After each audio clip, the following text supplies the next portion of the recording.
Hi, Owen Davis here again from Leafield Real Estate, and here this time with an accountant, Jeff Banks. Hi, Owen. Welcome. I've known Jeff for a while. You've been an accountant for a long time. I'll let you say how long, but Way too long. Yes. Jeff's worked with a lot of property investors over his time, and so I wanted to get him on to give us his experience and a bit of commentary. So, Jeff, maybe start off just telling us a bit about yourself and your history with being an accountant and working with property investors. Yes, well, thanks, Owen. We started off a practice called Banks Consultancy, and we ran a tagline, "Not Your Ordinary Accountant." Now, that meant that we went that little bit extra. Yep. We did a lot more stuff for clients than what you would think maybe the normal compliance type accountant did. Yep. But we got very seriously into what the clients wanted to do, and particularly with property.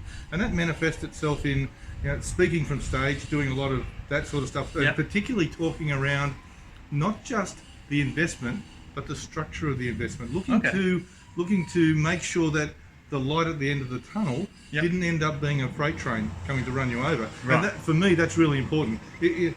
One of the things I hate in property investment Yep. is negative gearing for negative gearing's Yep. thing, and just making sure that clients understand that It's good as a bonus, but it shouldn't be the main reason. exactly right. Yep. Because if you're in investment simply for the tax refund, you're not doing it right. Yep. The ultimate goal just isn't there. Yep. And looking at, yes, I can have a short-term going, but if I don't have the long-term outcome, Yep. there's no point. Why should I invest money into things that don't give me that big return?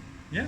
So that's one of the things from looking to speak to multitudes of people from stage and what have you, sitting there and captivating them with ideas of tax problems and all that sort Yeah. of stuff's easy. I can Yeah. do that. I can scare the crap out of people, but it's not. That's not what an accountant should be doing. Yeah. An accountant should be a partner, a silent partner in your business, if that's what we're talking about, to make sure you get to your goals. And I can tell, you stand on stage and you say to people, okay, so, and I did this the other day. I was on a stage with about 500 people and asked those in the audience who didn't have an accountant. You know, 2/3 of the people in the room didn't put up their hand. Wow. And that's a scary concept. Well, actually, that's a good question that you just came to mind for me. What do you advise that people should ask when they're looking for an accountant when they're a property investor? Oh, excellent question. How should they interview an accountant? First thing they should not do is ask how much money you're going to get me back. Right. That is the worst way of starting a relationship with an accountant, because if you want someone to work with you, you want them to work towards here, not here, right? So we talk about the long-term goal. We talk about why are we investing? Well, I suggest that we're investing so that we end up riding off into the sunset in the manner in which we want to become accustomed.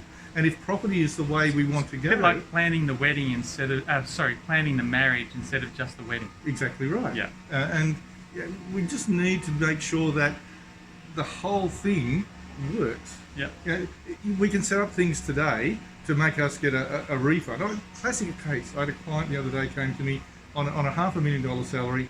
Yep. I've got to have a negatively geared property. I've got to have a negatively geared property. Right. And I said to him, why? And that's the first question your accountant should always ask you is, why do you Right. want to do this? Right? So you go, or your financial planner for that matter. So he wanted to put in place a regime for his 3 girls so that he could sell the properties off and send them to university. Okay. Good plan. Yeah. But he thought, oh, okay, I'll If do it's it. only negative. If it's only negatively geared, geared, he wasn't going to make the profit. Yeah, it might not necessarily make. But if he was going to make the profit, if he was truly investing, then he was going to have a profit. So short term, yes, I was going to get a refund. Yep. But each time I sold one of those properties, capital gain.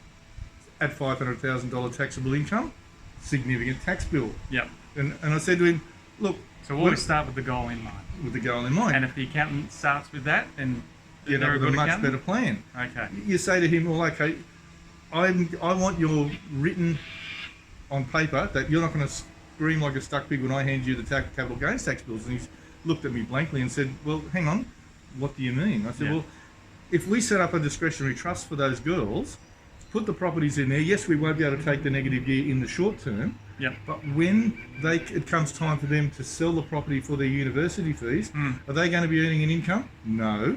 Therefore, the capital gain we can distribute to them because we have discretionary powers of the trust. Right. Distribute it out to someone who's got a much lower income, Yep. and the tax impact is much less. Ergo, I have more money for my girls Yep. for the university education. Okay. Sitting and thinking long term Yep. as opposed to the short term. Yep. Big hit. Big Okay. outcome. That's the sort of thing you should be talking to your accountant about. Why am I doing this? Okay. All right. Thank you. Very good points. Now, the market at the moment, especially here in Sydney, it's quite up and down. I'm not sure if anyone can hear, but there's lots of construction going on in the background right here. Yeah, there is a bit. So hopefully we don't pick up too much of it. But yes, there's still lots of construction going on. But what's, with your experience of being through these ups and downs in the property market before, what's your take on where we are at the moment? At the moment in Sydney, obviously we're playing the game, and we're probably getting towards the bottom of the market at this particular point. Yeah. But with all investment, research is the key. It's all about knowing what you want, and if you're looking for something short term, you shouldn't be in Sydney. If you're looking for something long term, maybe Sydney is the answer. Yep. It will come back. There is nothing surer. If you look at the statistics over time. So you've seen this many times before. Absolutely. Yeah. Now back in the late 80s, we bought a house out of the overdraft for $240,000 because I'm not sure whether your people remember interest rates of 18%.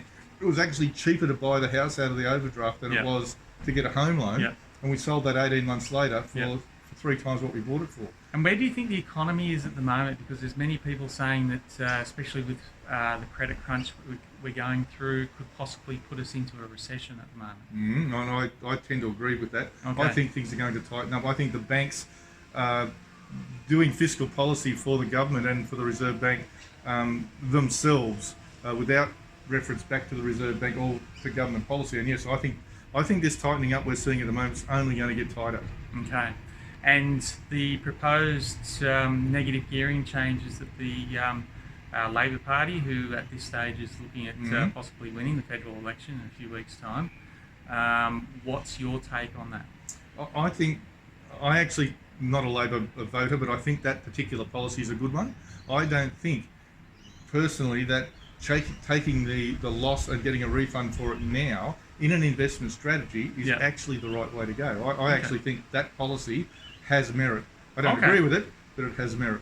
Right, okay. So the distinction between the brand new properties and the older properties? The changes to the depreciation rules that they went through not so long ago, it's really done most of the job? Done most of the job, exactly. So the little tweaks that they're really doing aren't really going to make a huge difference in the short term. Not in the short term. Okay. And given that we've had very little retrospective taxation over the years, bottom of the harbour was the one thing that got really savage, but that, at the end of the day, that was never ever tax planning. That was just sheer tax evasion. Yeah. Governments tend to just do things going forward, so we've got to play with the rules as they are today. Yeah. Right, and then if rules change, then we look at our structure, we look at the way we're doing things, and we make the changes accordingly. Okay. That's the other thing we need to do. Structure is never ever set and forget. Structure is, you look at each transaction, and that's what I think, being an accountant and being like a silent partner in a person's business, and investing is a business, don't get me wrong. We talk about investment, we talk about people in business. At the end of the day, it's all about making money. Okay. And if we're not considering keeping as much money as possible, then we're not doing the right thing. We're not getting to our goal as fast as what we possibly should be. Okay. And I think a lot of people move away from asking accountants because they think they only do one thing, and that's doing the taxes. Yeah. And that's not right. A good accountant works with people to get to their goals. Okay, all right. Well, that might be a good point to end on. So thank you very much, Jeff. No problem at all, Owen. Unless you've got any other gems that you'd like to share? If there's one thing to take away from here is your accountant should be a silent partner in whatever you do, be it business or investment. All right. Thank you, Jeff. And if people wanted to reach out to you, where's the best place that they can find you? On our in our office probably, 0284046700 or All right. jeff.banks@mwl.com.au. All right, there you go. And for everyone listening on the podcast, or if you're seeing us on YouTube or any of the other social media, if you have any further questions, please reach out to us, or topics for future interviews. Please let us know. I'm Owen Davis from Leafield Real Estate. Thanks. Bye. Bye.